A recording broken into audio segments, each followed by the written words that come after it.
Target is finally stocking some of the new Beyblade Burst Quaddrive stuff, and I've already unboxed quite a few of them, which are on the channel. You can check that out. One that I did not unbox that I actually have a lot of questions about is the new Vanish Fafnir. Where is it? Let's try that again. Is the new Vanish Fafnir. Does it have rubber? Can it spin steel? Does it have good slopes? And does it even look that good? So let's talk about it. This video is sponsored by Magic Spoon cereal. Everybody has those memories of waking up early in the morning before school and eating a nice bowl of cereal. But I'm becoming a bit of a boomer, okay? I'm growing up, so these super sugary cereals just kind of make me feel sick in the morning, and that's why I don't really eat cereal anymore. And then came Magic Spoon. Every single serving has 140 calories, 13 to 14 grams of protein, only 4 grams of net carbs, and also 0 sugar. 0 sugar. I want you to go and grab your favorite box of cereal and look at the nutrition facts, and you can really tell just how big of a difference that is. At the moment, my favorite flavor has got to be peanut butter, but they have a ton of other flavors as well, such as fruity, frosted, cocoa, blueberry, maple waffle, and more. And also, every single flavor of Magic Spoon cereal is gluten-free in case you have an allergy. If you guys are interested in checking out Magic Spoon, I will have a link in the description down below that you could click on. You can also use code NUC5 to build yourself a nice little variety box of flavors and get $5 off your purchase. They also have a 100% happiness guarantee, so if for some reason you don't love your cereal, you can get your money back. But once again, big thank you to Magic Spoon for sponsoring this video. Use code NUC5, link in the description down below. And now, let's move on. Before we unbox it though, let's go over what Vanish Fafnir is supposed to be. It's supposed to be a left spin stamina type with a lot of rubber around the blade to absorb spin. However, Hasbro likes to remove rubber, so is it even going to be the same bay? Does it even have rubber? No. Let's not get ahead of ourselves though. Let's open up the bay. First of all, it is a starter, so it's going to come with the red Quaddrive ripcord launcher. Cool. Moving on to the actual bay though, let's start with the driver or the performance tip. We have TB13.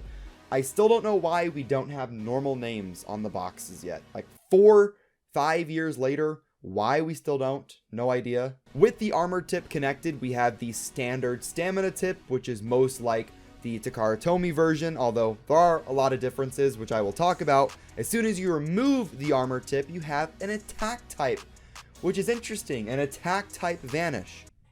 Cool. Let's just go over the differences though. The Takara Tomy version is a nice translucent kind of orange color, and for Hasbro, they made it fully blue.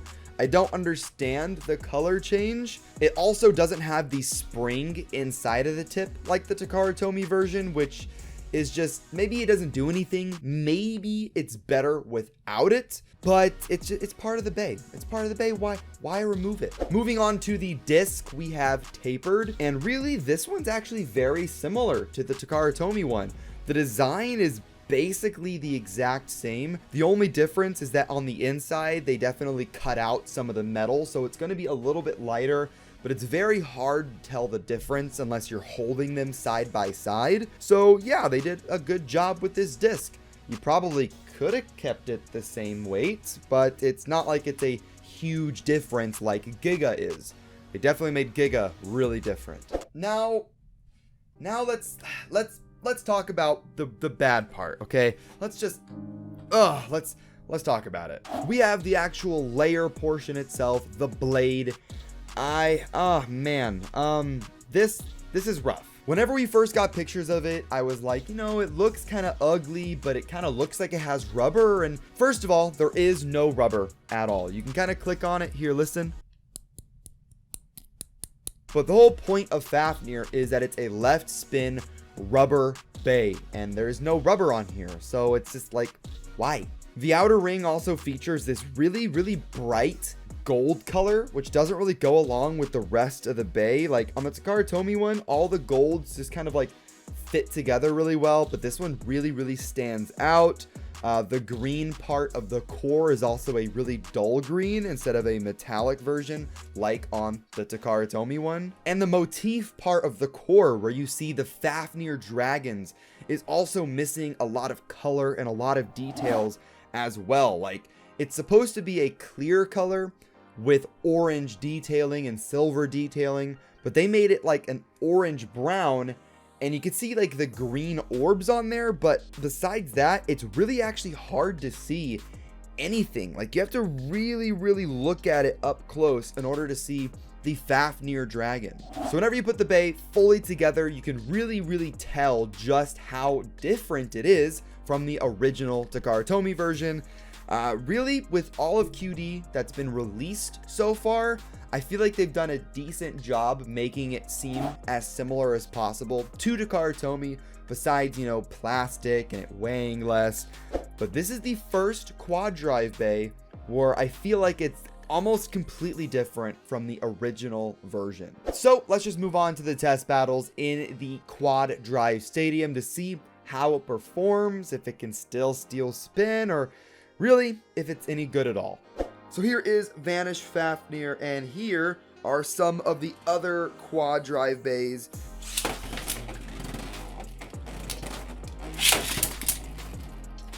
Up against Dynamite Belial, Destruction Bellfire. Couple of hits. Wow, no burst. Kind of surprising. And the winner is going to be Vanish Fafnir. Okay, maybe he can steal spin.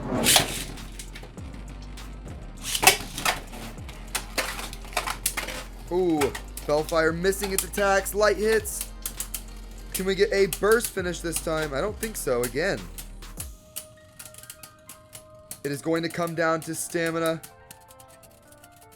and the winner is going to be Vanish again. Okay, next bay.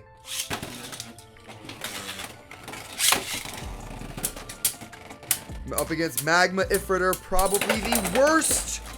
Up against Magma Ifritter, probably the worst. Probably the worst Quaddrive bay, and it bursts Vanish. Okay, well, that maybe it's a fluke. Maybe it's just a fluke.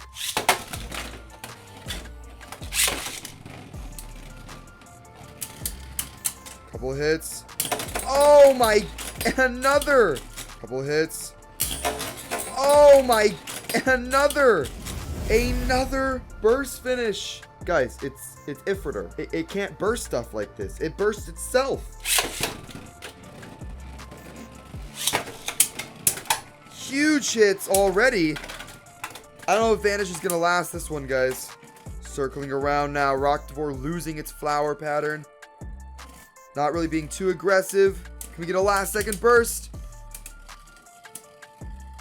I don't think so, but it's not going to matter. And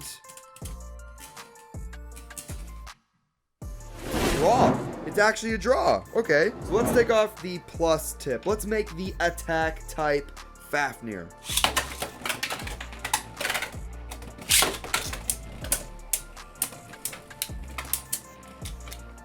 Big hits. No burst finish. Oh my gosh. We have a okay, there we go. Also, we might need to say rip to the launcher on that one. It's like jammed. I can't really get it to unjam itself. I don't know. Wow. Okay. And that is going to wrap up the unboxing. Overall, my thoughts. I'm definitely a little bit more than disappointed with this bay. I kind of just had that gut feeling as soon as we saw the pictures of it that it was going to be kind of rough. But this is the first Quaddrive bay that I have so far that's been released that I've actually been really disappointed with. And there's definitely looking to be more QD bays coming up, like Salvage Valtryek, that I'm also probably going to be disappointed with. So do I recommend this? I mean, if you're a hardcore Beyblade collector, sure, why not?